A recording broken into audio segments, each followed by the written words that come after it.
आज की इस वीडियो में आप जानेंगे उस शख्स की कहानी जिनके बारे में लोगों की राय पूरी तरह से बटी हुई है।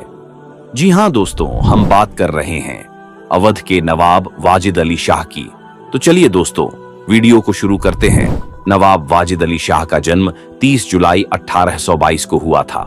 उन्होंने 13 फरवरी 1847 को अवध की गद्दी संभाली और लगभग 9 वर्षों तक शासन किया। और अगर बात करी जाए उनकी कलाओं और योगदान की, तो वह एक महान कवि, नाटककार, नर्तक और संगीतकार थे, जिन्होंने कथक नृत्य और संगीत को बढ़ावा दिया।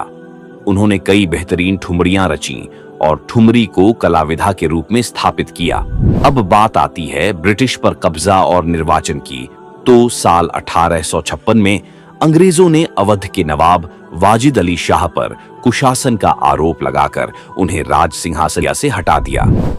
नवाब वाजिद अली शाह 1822 से 1887 तक अवध के अंतिम नवाब थे, जिन्होंने संगीत और कला के क्षेत्र में महत्वपूर्ण योगदान दिया।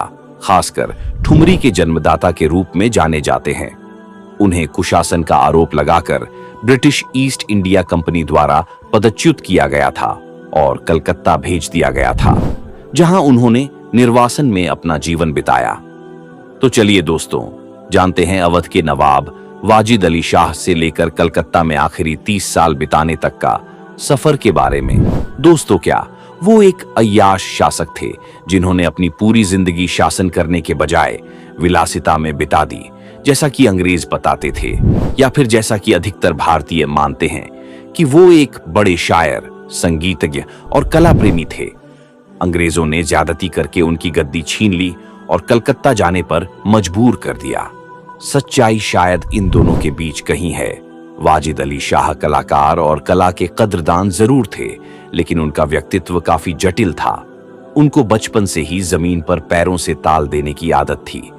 मिर्जा अली अजहर अपनी किताब किंग वाजिद अली शाह ऑफ अवध में लिखते हैं, उनकी इस आदत से उनके एक उस्ताद इतने नाराज हुए कि उन्होंने उनके सिर पर इतने जोर से मारा कि उनके एक कान की सुनने की ताकत हमेशा के लिए चली गई। वाजिद अली शाह ने अपनी आत्मकथा परी खाना शीर्षक से लिखी थी। वाजिद अली शाह का बड़ा डील डॉल शरीर था। 1840 के दशक में अवध राजनीतिक रूप से तो महत्वपूर्ण रियासत थी, लेकिन उसका क्षेत्र बहुत बड़ा नहीं था। पूरा अवध करीब 24,000 वर्ग मील में फैला हुआ था, जो स्कॉटलैंड से भी छोटा था। 1850 के आसपास पूरे राज्य की जनसंख्या करीब 1 करोड़ थी, जिसमें करीब 7 लाख लोग लखनऊ और उसके आसपास रहते थे। इसके बावजूद उसकी आबादी उस समय की दिल्ली की लगभग 2 गुनी थी। वाजिद अली शाह ने 26 वर्ष की आयु में अपनी आत्मकथा लिखी थी, परी खाना, जिसमें उन्होंने अपने प्रेम प्रसंगों और संगीत नृत्य से अपने बहुआयामी सरोकारों की दास्तान लिखी थी। सवाल उठता है कि उन्होंने अपनी आत्मकथा का नाम परी खाना क्यों रखा। इसका जवाब देते हुए शकील सिद्दीकी ने उनकी जीवनी की भूमिका में लिखा था, नवाब साहब ने अपना दिल बहलाने के लिए संगीत नृत्य सिखाने का इंतजाम किया था। इस स्कूल का नाम परी खाना रखा गया था, जिसमें उस समय की संगीत और नृत्य में निपुण लड़कियों को भर्ती किया जाता था। इसमें दाखिल होने वाली लड़कियों को परी कहा जाता था। उसमें अपने समय के कुछ माहिर उस्ताद, संगीतज्ञ भी मुलाजिम थे, जिनसे लड़कियां तालीम लेती थीं। खुद वाजिद अली शाह भी सीखते थे। परी खाना उसी जगह स्थापित हुआ था जहां 1878 में कैनिंग कॉलेज कायम हुआ और जहां आज संगीत का मशहूर भातखंडे महाविद्यालय है। संगीत में रुचि के कारण पिता ने किया नजरबंद। नवाब वाजिद अली शाह खुद संगीत और नृत्य के बड़े झाता थे। उन्होंने अपने इस शौक पर बड़ी रकम खर्च की। आखिरकार अवध के रेजिडेंट कर्नल स्लेमन ने इस पर रोक लगा दी। साथ ही उसने कई संगीतकारों को शहर बदर करा दिया। वाजिद अली शाह अपनी आत्मकथा में लिखते हैं, मेरे पिता अमजद अली शाह ने मेरी गतिविधियों के प्रति गहरी अरुचि और नाराजगी जाहिर की थी, यहां तक कि मुझे एक बार नजरबंद कर दिया था। ये सामंती परंपरा के निर्वाह में कुछ जरूरी मूल्यों को बचाने की उनकी चिंता थी। वाजिद अली शाह एक रचनात्मक, मुश्किल और दिलचस्प इंसान थे। उनके बाल छल्लेदार होते थे और वो अपनी पोशाक इस अंदाज में पहनते थे कि उनका सीना लोगों को दिखाई देता था। सन 1847 में अवध की गद्दी संभालने से पहले ही बहार ए इश्क जैसी रचनाएं लिख चुके थे। उनके नाटक कई महीने की तैयारी के बाद मंचित किए जाते थे। सन 1853 में उन्होंने एक योगी मेला करवाया था, जिसमें उन्होंने अपने महल का बागीचा आम लोगों के लिए खोल दिया था।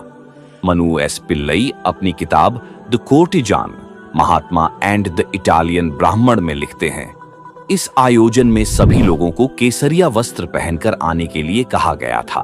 सन 1843 में उन्होंने कृष्ण के जीवन पर आधारित एक नाटक का मंचन किया था, जिसमें उनकी 4 पत्नियों ने गोपियों की भूमिका निभाई थी।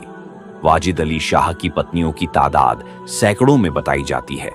वाले उनके एक वंशज के अनुसार नवाब इतने पाक साफ आदमी थे कि वो किसी महिला से तब तक कोई संबंध नहीं रखते थे जब तक उन्होंने उससे अस्थायी विवाह न किया हो। इसमें कोई शक नहीं कि उन्हें महिलाओं से घिरे रहना पसंद था। शकील सिद्दीकी लिखते हैं, रंगीले पिया और जान-ए आलम जैसे विशेषणों से मशहूर हो जाने वाले इस बादशाह ने यौन संबंधों में महिलाओं की रजामंदी का सम्मान किया और धार्मिक नियमों का कड़ाई से पालन किया। विधिवत विवाह किए बिना उन्होंने किसी स्त्री से नाजायज रिश्ता नहीं बनाया। नवाब वाजिद अली शाह अंग्रेज गवर्नर जनरल लॉर्ड हार्डिंग से मिलने कानपुर गए। गवर्नर जनरल ने अवध की स्थिति पर असंतोष प्रकट किया। शासन व्यवस्था चुस्त दुरुस्त करने के लिए उन्होंने वाजिद अली को एक पत्र के जरिए 2 साल का समय दिया। जनवरी 1849 में कर्नल स्लेमन को अवध का रेजिडेंट बनाकर लखनऊ भेजा गया। उस पूरे साल वाजिद अली गंभीर रूप से बीमार रहे। हालात का फायदा उठाते हुए स्लेमन ने पूरे अवध का भ्रमण कर डाला और राजकाज के काम में अपना हस्तक्षेप बढ़ाना चाहा। उसने वाजिद अली शाह के एक खास सलाहकार को बर्खास्त करने की सलाह दी, जिसे नवाब ने नहीं माना। स्लेमन ने अपनी रिपोर्ट में लिखा, वाजिद अली के चरित्र से बहुत उम्मीदें नहीं हैं। वो मनमौजी किस्म के शख्स हैं। उनके रात और दिन जनान खाने में बीतते हैं। अय्याशी और फिजुल खर्ची उनके व्यक्तित्व का हिस्सा बन चुका है। वाजिद अली शाह को अवध की गद्दी छोड़नी पड़ी। हालांकि वाजिद अली शाह ने उसके बाद कई प्रशासनिक सुधार किए और दस्तूर-ए-वाजिदी नाम का एक नियम दस्तावेज भी लिखा। लेकिन 21 नवंबर 1851 को लॉर्ड डलहौजी की सिफारिश पर ईस्ट इंडिया कंपनी के निदेशक मंडल ने अवध को अंग्रेजी राज में मिलाने के प्रस्ताव को स्वीकृति प्रदान की। 17 फरवरी 1856 को अवध को ईस्ट इंडिया कंपनी में विलीन करने की विधिवत घोषणा हुई और नवाब वाजिद अली शाह को अवध की गद्दी छोड़नी पड़ी। नवाब ने शिकायत की कि उनके साथ ऐसा सलूक क्यों किया जा रहा है। मनु पिल्लई लिखते हैं, इस सवाल का कोई सीधा जवाब नहीं था, लेकिन कुछ हलकों में ये जरूर कहा जाता था कि ईस्ट इंडिया कंपनी ने नवाब से काफी कर्ज ले रखा था।